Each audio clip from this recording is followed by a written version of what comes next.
Assalamualaikum warahmatullahi wabarakatuh. Perkenalkan, nama saya Ria Sapitri dengan NIM HAB 118001, berasal dari Universitas Palangkaraya, Fakultas Matematika dan Ilmu Pengetahuan Alam, jurusan Kimia. Di sini saya akan menjelaskan tentang membran mikrofiltrasi berbasis hibrid composite material sebagai metode filtrasi air.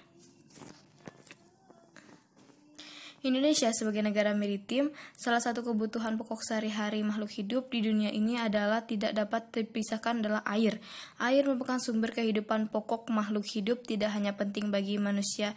Air merupakan bagian yang penting bagi makhluk hidup, baik hewan dan tumbuhan. Negara maritim adalah negara yang berada dalam kawasan laut yang luas. Selain itu, negara maritim biasanya negara yang memiliki banyak pulau. Indonesia secara geografis sebuah negara kepulauan dengan 2/3 luas lautan lebih besar daripada daratan.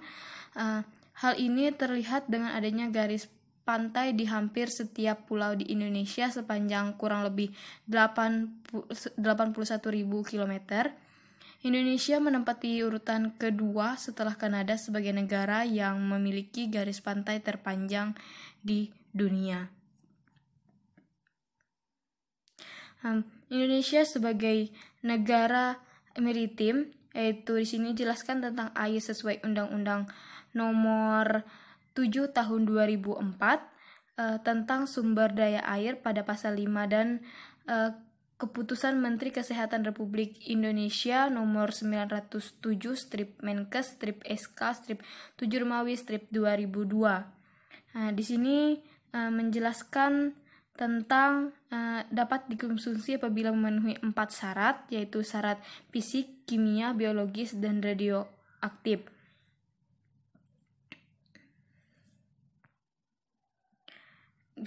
Terus, what is the problem?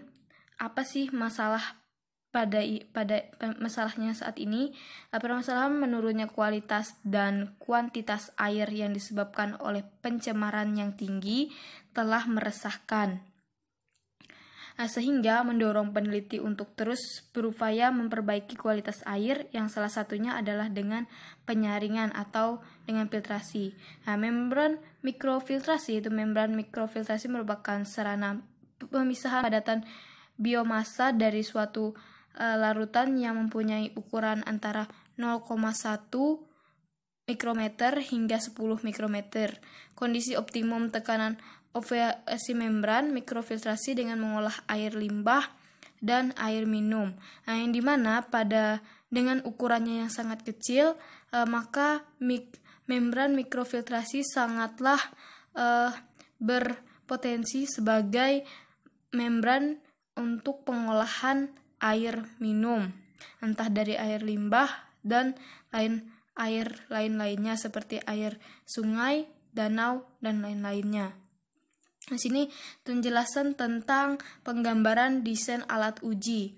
Yang dimana yang pertama itu sketsa alat ujinya, sedangkan yang kedua itu adalah alat uji nyata yang telah dibuat, sedangkan yang di bawah sketsa alat uji tadi, di bawahnya itu adalah membrannya sendiri. Itu menurut Komaladewi 2016 tentang desain alat ujinya tersebut. Kemudian menjelaskan tentang metode membran mikrofiltrasi yang dijelaskan pada tabel tersebut. Juga kita lihat pada tahap ini adalah tahap perancangan membran dengan menggunakan metode hibridisasi antara partikel karbon aktif tempurung kelapa dan biji kelor. Pembentukan membran adalah didasarkan pada rasio fraksi berat 60.240% dengan masing-masing memiliki 3 variasi. Adapun untuk komposisi membran adalah seperti ditunjukkan pada tabel. Proses produksi membran dilakukan melalui proses casting pada suhu kamar, yaitu sekitar 28 derajat Celcius. Adapun standar yang dipergunakan itu adalah ASTM D882-10. Di sini dijelaskan tentang metode membran mikrofiltrasi. Ada 3 variasi presentasi bahan, ada MO dan CA dan FTP FA. Di sini hasil uji kekeruhan dapat kita lihat pada grafik tersebut. Data gambar itu sampel 2 menunjukkan nilai kekeruhan yang cenderung menurun, yaitu sekitar 28,89 NTU, turun sekitar 15% terhadap kontrol dengan nilai rata-rata 34,108 NTU. Hal ini sesuai dengan penelitian yang dilakukan oleh Komaladewi 2016 bahwa komposisi fraksi persen karbon aktif memberikan dampak penurunan terhadap kekeruhan. Dijelaskan oleh Komaladewi 2016. Selanjutnya tentang grafik uji mikrobiologi. Bisa kita lihat pada grafik. Di situ menunjukkan ada 3 sampel selama 2 jam dapat mengurangi bakteri E. coli dalam air, namun cenderung meningkatkan jumlah bakteri coliform dalam air. Hal ini mungkin disebabkan pada waktu proses pengeringan membran yang terkontaminasi dengan udara terbuka, atau botol penyimpanan air sampel dan alat uji kurang steril. Itu adalah penyebab dari adanya bakteri coliform. Selanjutnya ada tentang karakterisasi membran menggunakan FTIR, ini mana membandingkan spektrum FTIR dari CaCm, resin epoksi, dan pelarut yang digunakan untuk diresapi ase. Dapat disimpulkan bahwa struktur CaCm praktis adalah pita karakteristik resin epoksi dengan intensitas yang konsisten dengan proporsi yang adopsi selama persiapan komposit, dengan sangat jelas bahwa tidak ada jejak sisa pelarut dalam CaCm yang menjamin penguapan lengkap. Pelengkapnya bisa kita lihat pada grafik tersebut. Ini menurut Eltom tahun 2012 tentang karakterisasi membran mikrofiltrasi dari karbon aktif sendiri menggunakan alat FTIR. Itu selanjutnya tentang karakterisasi membran mikrofiltrasi menggunakan SEM. Di sini pengamatan pemindah mikroskop elektron itu SEM dari sampel membran dilakukan oleh pemindaian mikroskop elektron 8Kp Hitachi S4500. Sampel dipasang dengan lem konduktif pada potongan logam dan kemudian dilapisi dengan emas oleh sputtering.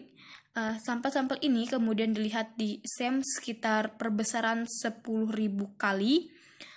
Gambar SEM dari membran PMMA dengan presentasi berbeda dari karbon aktif ada 0%, 6%, dan 10%. Ditunjukkan pada gambar tersebut. Dapat diperhatikan bahwa membran PMMA dengan aseton dan tulena tanpa karbon aktif menghemat padat dan tekstur kedap air pada gambar 1A dan 1B. Sedangkan pada gambar 1C dan 1D mewakili kaca dan penampang PMMA, aseton dan tulena membran dengan 6% berat karbon aktif. Gambar SEM mengkonfirmasi dengan baik peran karbon aktif dalam pengembangan tekstur membran. Bisa kita lihat pada gambar tersebut, yaitu karakterisasi membran mikrofiltrasi menggunakan SEM. Ada gambar 1 dan gambar A, gambar B, C, dan D. Ini menurut Spasis 2012. Selanjutnya ini adalah rekomendasi dari saya, yaitu yang pertama, modifikasi membran dengan katalis yang memiliki sifat antibakteri. Yang kedua itu adalah sampel yang digunakan bisa lebih banyak lagi, yaitu sampai 5 sampel.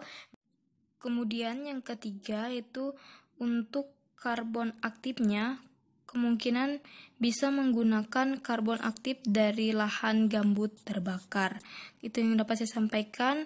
Wassalamualaikum warahmatullahi wabarakatuh. Selamat pagi. Terima kasih.